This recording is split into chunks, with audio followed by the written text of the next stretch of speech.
होली का त्योहार खुशियों और रंगों का पर्व है। ये 2 दिन तक मनाया जाता है।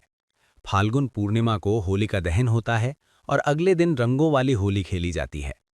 लेकिन इस साल चंद्र ग्रहण की वजह से 2 दिन होलिका दहन किया जाएगा, 2 मार्च और 3 मार्च, और 4 मार्च को रंगों की होली खेली जाएगी।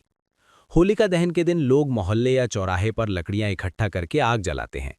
ये बुराई पर अच्छाई की जीत का प्रतीक है। लेकिन मान्यता है कि कुछ लोगों को होलिका दहन की आग नहीं देखनी चाहिए। आइए जानते हैं कौन है वो 5 लोग। 1. नई दुल्हन। परंपरा है कि शादी के बाद पहली होली पर नई दुल्हन अपने ससुराल में होलिका दहन नहीं देखती। उसे पहले ही मायके भेज दिया जाता है। इसके पीछे एक कथा जुड़ी है। कहा जाता है कि होलिका की शादी होने वाली थी, लेकिन वो अपने भाई के कहने पर प्रहलाद को लेकर आग में बैठ गई और जल गई। इस वजह से नई दुल्हन को होलिका दहन से दूर रखा जाता है। 2. सास और बहू। मान्यता है कि सास और बहू को साथ में खड़े होकर होलिका दहन नहीं देखना चाहिए। ऐसा करने से उनके रिश्ते में तनाव आ सकता है। इसलिए कई घरों में इस बात का ध्यान रखा जाता है। 3. इकलौती संतान की मां। जिन महिलाओं की एक ही संतान होती है, उन्हें भी होलिका दहन देखने से मना किया जाता है। मान्यता है कि प्रहलाद अपने पिता की इकलौती संतान थे, इसलिए ये परंपरा जुड़ी हुई है। 4. गर्भवती महिलाएं। गर्भवती महिलाओं को होलिका दहन की आग और धुएं से दूर रहने की सलाह दी जाती है।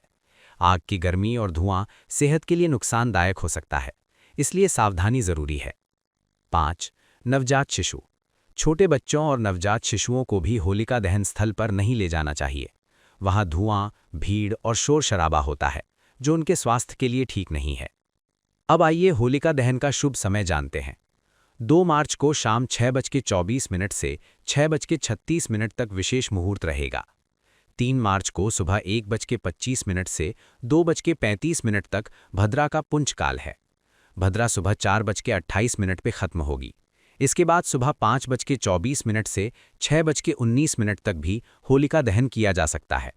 सुबह 6:20 से सूतक शुरू हो जाएगा। वीडियो पसंद आया हो तो वीडियो को लाइक जरूर कीजिएगा और हमारे स्टूटी चैनल को सब्सक्राइब करना मत भूलिएगा। इस वीडियो में दी गई जानकारी केवल पौराणिक मान्यताओं, धार्मिक विश्वासों और ज्योतिषीय तथ्यों पर आधारित है। स्तुति इनकी पुष्टि नहीं करता।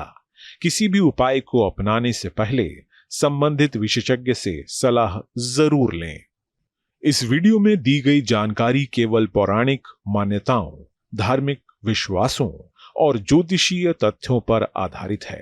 स्तुति इनकी पुष्टि नहीं करता।